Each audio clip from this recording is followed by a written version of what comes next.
আদম, এই যে ফেরেশতারা বসা, সালাম দাও। আদম বলেন না, আমি সালাম দিব কেন, আমারা দেয় না কেন? অনেক মুরব্বী আছে বলে আমি দিব কেন, তোরা আমারে দিবি। এরকম আছে না নাই?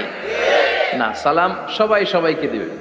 স্বামী স্ত্রীকে দিবেন, স্ত্রী স্বামীকে দিবেন, বড়রা ছোটদের দিবেন, ছোটরা বড়দের দিবেন, এক ভাই আরেক ভাইকে দিবেন, বোন ভাইকে দিবেন। তাহলে ফ্যামিলির মধ্যে শান্তি দিয়ে ফ্যামিলিটাকে সমৃদ্ধ করে দিবে কে?